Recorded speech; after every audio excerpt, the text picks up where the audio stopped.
Hello, everybody. Finally done with watching the first part of the MCU in timeline order. Watching it on Disney Plus. So that's Captain America: First Avenger, Captain Marvel, Iron Man 1, Iron Man 2, Thor, and now this. Uh, this movie has so much footage. I couldn't get it all into this 10-minute conversation. So many great action scenes, so many great story scenes. The movie just never really lets up. It has it all. I love that they give each character their own space. I love that Nick Fury and Loki are just very well interwoven into everything that's going on. Nick Fury is kind of the man that basically makes the Avengers, even though he does it kind of in a sneaky way. Uh, Without him, they wouldn't be together. Loki also, you know what? He indirectly does this too. He brings them all together through playing games with them. Let's start with Captain America. He's still my favorite MCU character. I just love him. This man's got so much going on personally. He's a man at a time, and he just has to just deal with it and just be Captain America and save the world. And I don't know about all of you, but that's a lot of trauma he has to just kind of push down just to kind of fight these bad guys. But he does it. He does it well, and that's what makes him the man. And everybody respects his opinion, his strategy, and I love that. He's a super good leader. Next person I want to talk about is the Hulk.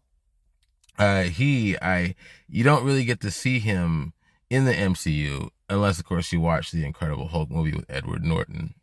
But I feel like Mark Ruffalo does it a bit different. His character is a lot more cool, a lot more been there, not necessarily done that, but he kind of knows what he's doing. He mostly has control over himself, except for, of course, that scepter. I don't know if they really explain how that scepter manipulates their minds, but but it's very scary when it does. Seeing the Hulk going after Black Widow, watching it over and over again, that is terrifying. That's why I kept this scene in there. Dude backhands her into a wall so cold, man. But great scenes for him. I kind of wish there was another Hulk movie with Mark Ruffalo in it. Next person, let's talk about Iron Man. Iron Man to me is like the secondary leader of the Avengers, in that he might not have the leadership skills, he might not have the tactics involved, but the man, without him, they wouldn't be anywhere without his technology, without his brain, without his wit. He's he's come a long way since the first Iron Man movie. He's almost unrecognizable. He just feels a bit more, I'll say, responsible. I'll use that word, but still fun and still cool. Still rock and roll. Still pig-headed. But yeah, he knows he's a superhero now, and he definitely takes that to heart, which is fantastic. I like that about him. And it's just fun seeing him and Captain America together. They play a good kind of brotherhood about them. They're such different characters, Captain America's so vanilla, and Iron Man is so chocolate. You know what I mean? He's just so full of flavor. you know, I like seeing that difference between them, especially in the beginning of the movie. What's also interesting is I forget that Tony Stark is human. Seeing him go up against Loki, just one on one, I forget. Loki just throws him out the window. It's interesting that he's basically a higher tech Hawkeye in a sense. Just his technology, it kind of takes him to that next level. All right, next person, Thor. He is quite different from this in this movie compared to what he's like in Thor. In look and feeling, I feel like in Thor he's like a prototype Thor. Uh, in this movie, you really get the true Thor. This is how I feel about Loki too. I feel like Thor and Loki in the first Thor, even though they were great in the Avengers, they are fantastic. This is next level Thor.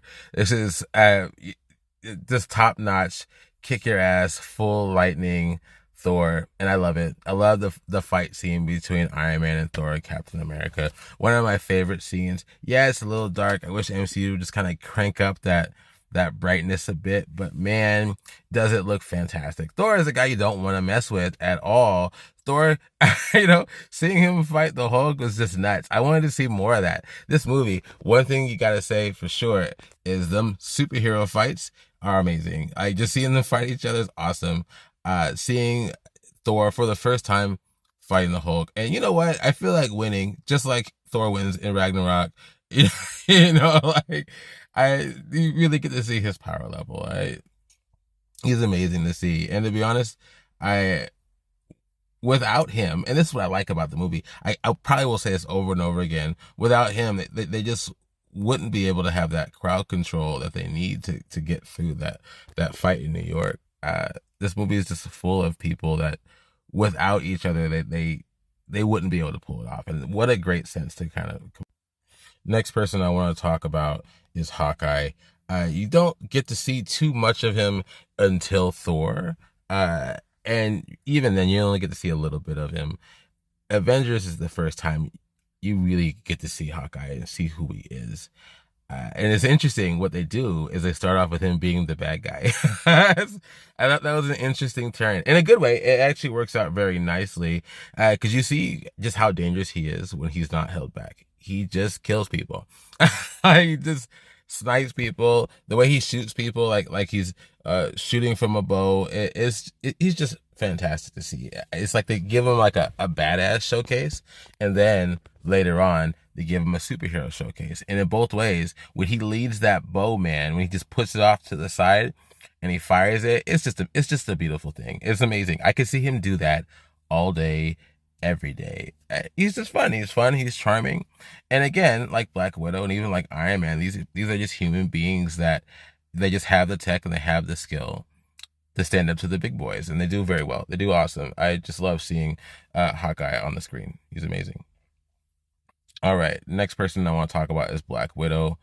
I love all of her scenes. Her action is so kinetic. It's so bouncy. It's so uh technical. I I this is why I love the superhero movies that aren't all super strong as much, because you really get to see the effort involved. Seeing Black Widow in that chair scene is just nuts. To me, it's almost more nuts than seeing Thor and Loki fight, or Iron Man fight Obadiah, or Whiplash, or even Captain America fight Red Skull. There's something about that extra effort. Just seeing it, you just know this human is well trained, well badass, just killer. With she brings us such a humor and sexiness to the role too. I I try not to go that route with these movies. I don't want to focus on necessarily sex appeal when I talk about reviews, but Scarlett Johansson, I swear, she's got it going on, man. And seeing her as Black Widow, she's amazing. She's not just some eye candy, you know. She's not some, just there to be looked at. Like, she's super badass. She's super smart. She's super capable. I love her vulnerability when she's up against Bruce Banner and the Hulk. You know, she just pulls it off so incredibly well. Next person I want to talk about is Agent Coulson. I have not talked about him much, even though he has been in the Iron Man movies and he has been in the Thor movie. This is because he's mostly been a side character throughout, even in the Avengers. But what's great about Agent Coulson in this movie is, without his participation in bringing these Avengers together, without his death, and without Nick Fury using his death as a rally call, they wouldn't be where they are. He's kind of a, a a mascot in a way, and I feel bad saying that because it's not like he isn't cool. Yeah, this movie is just chock full of scenes, full of fun moments. I I wish I could include them all. For any of you who haven't seen this movie, I do apologize for the spoilers, but it's definitely the first of its kind. This is, I think, at this point, uh, I don't know how many years they put into it, but I want to say maybe 5, 10 years. Correct me if I'm wrong, everybody, on that one, but they put so much work into it, so much effort, and it really shows. You get to see the helicarrier for the first time. Such an amazing, majestic scene. You finally get to see Nick Fury in his full glory. Amazing movie. Let me know what y'all think in the comments, and yeah, man, have a good day.